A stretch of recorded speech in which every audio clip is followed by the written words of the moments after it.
हर्षवर्धन सपकाळांच्या वक्तव्यावरून भाजप आक्रमक झालेली आहे। पुण्यामध्ये यावरून भाजपाने काँग्रेसच्या कार्यालयाबाहेर आंदोलन केलं आणि याला उत्तर म्हणून काँग्रेसने सुद्धा भाजपा विरोधात आंदोलन केलेलं आहे। दोन्ही पक्षांचे कार्यकर्ते आमनेसामने आलेले असताना दगडफेकीची घटना घडली आणि या आंदोलनाला गालबोट लागलंय। या दगडफेकीवरून आता दोन्ही पक्षांकडून आरोप प्रत्यारोप केले जात आहेत। पुण्यात भाजप आणि काँग्रेस भिडले।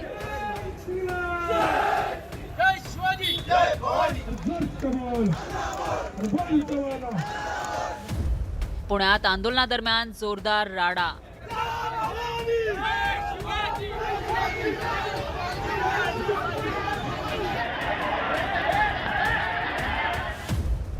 आंदोलनादरम्यान दगडफेकीचाही प्रयत्न।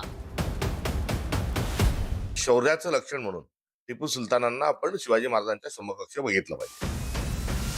काँग्रेसचे प्रदेशाध्यक्ष हर्षवर्धन सपकाळ यांनी केलेल्या वक्तव्याचे पडसाद राज्यात उमटले। याच मुद्द्यावरून पुण्यात भाजप आणि काँग्रेस कार्यकर्ते आमनेसामने आले। या आंदोलनादरम्यान मोठा गोंधळ झाला। यावेळी दगडफेकीचाही प्रयत्न झाला। या दोन्ही पक्षांचे काही कार्यकर्ते किरकोळ जखमी झाले। दोन्ही बाजूने जे आहे भिंत वगैरेवर बाहेरून आतमध्ये आणि आतून बाहेरमध्ये येण्याचा प्रयास झालेला आहे। यांच्यामध्ये पोलिसने त्या ठिकाणी वेळीच हस्तक्षेप करून सर्व कार्यकर्त्याला बाजूमध्ये केला आणि त्यांना आपसात भिडू दिलं नाही। त्यानंतर जे आहे यांच्यामध्येच काही कार्यकर्त्याने दोन्ही बाजूने तुरळक जे आहे दगडफेक केली आहे आणि त्यांच्यामध्ये जे आहे से आतापर्यंतच्या माहितीनुसार 3 काँग्रेसचे कार्यकर्ते, 2 BJPचे कार्यकर्ते, 2 पोलीसचे कॉन्स्टेबल्स आणि 2 पत्रकार यांना जे आहे से किरकोळ जखम झालेली आहे।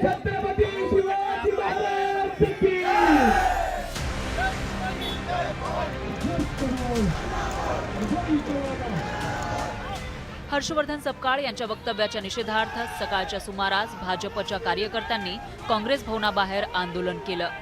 यावेळी दोन्ही पक्षाचे कार्यकर्ते आमनेसामने येऊ नये यासाठी पोलिसांनी कडक बंदोबस्त ठेवला होता। भाजपचे कार्यकर्ते हर्षवर्धन सपकाळ यांच्या विरोधात आंदोलन करत असतानाच काँग्रेस कार्यकर्त्यांनी पंतप्रधान मोदी आणि माजी राज्यपाल भगतसिंग कोश्यारी यांच्या विरोधात आंदोलन सुरू केलं। या आंदोलनादरम्यान दोन्ही पक्षाचे कार्यकर्ते आमनेसामने आले आणि घोषणाबाजीला सुरुवात झाली। मात्र याच वेळी आंदोलनाला गालबोट लागल्याचं दिसून आलं। राष्ट्रपुरुष है छत्रपति शिवाजी महाराज, हमारा आराध्य दैवत है छत्रपति शिवाजी महाराज। उनके खिलाफ अगर ऐसा बयान देंगे तो हम कठोर से कठोर शासन की मांग न्यायालय में करेंगे और जनता हर्षवर्धन सपकाळ को महाराष्ट्र में घूमने के लिए रस्ते पे उतरने नहीं देंगे। काँग्रेस पक्षाच्या कार्यालयात शिरून प्रक्षोभक भाषण करणं, भाजपच्या कार्यकर्त्यांना प्रक्षोभकपणे चितावणी देऊन त्यांना दगडफेक करायला लावणं, आमच्या कार्यकर्त्याचं डोकं फुटलं, दुसऱ्या कार्यकर्त्या 5-5 टाके पडले आणि त्याही पेक्षा पोलिसांनी त्यांना आमच्या कार्यालयापर्यंत येऊन दिलं आणि त्यांना पाहिजे तसं आंदोलन करून दिलं। म्हणून पोलिसांचं सुद्धा आम्ही त्याबद्दल तक्रार केलेली आहे। दोन्ही पक्षांनी एकमेकांविरोधात केलेल्या आंदोलनानंतर परस्पर विरोधात तक्रारी दाखल करण्यासाठी पोलीस स्टेशनला दाखल झाले। भाजपच्या पदाधिकाऱ्यांवर कारवाई करण्यासाठी काँग्रेस कार्यकर्त्यांनी ठिय्या आंदोलनही केलं। आम्ही पुण्याच्या पोलीस आयुक्तांकडे या संदर्भात रितसर तक्रार दिली की या दगडफेकीची चौकशी करा। यांनी लाठ्या काठ्या काँग्रेस भवन मध्ये का जमवल्या? हे स्वतःला अहिंसेचे पुजारी म्हणतात, मग यांनी लाठ्या काठ्या आणि दगडफेक करायची का? याचं उत्तर काँग्रेसने द्यावं। दुष्यंत मोळ खांद्यावर बसून दगडफेक करतो, या सगळ्या गोष्टी निषेधार्थ आहे।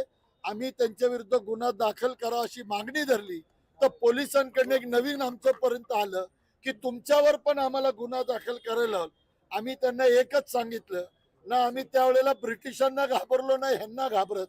तुम्ही आमच्यावर खोटे गुन्हे दाखल करणार असेल तर स्वागत आहे, पण खरं काय असेल ते पण आमचा गुन्हा पहिला तुम्ही दाखल करा आणि जर यांना अटक केली नाही, यांच्यावर रितसर कायद्यानुसार जर गुन्हे दाखल झाले नाही तर पुणे शहरामध्ये याही पेक्षा मोठं आंदोलन उभं करेल। पुण्यातील दहशतवादी आंदोलनादरम्यान दोन्ही पक्षांचे कार्यकर्ते आमनेसामने आल्यानं काही काळ तणाव निर्माण झाला होता. दोन्ही पक्षाच्या कार्यकर्त्यांना आवरताना पोलिसांना मात्र तारेवरची कसरत करावी लागली. अभिजित पोतेसह bureau report, news 18 Marathi, Pune.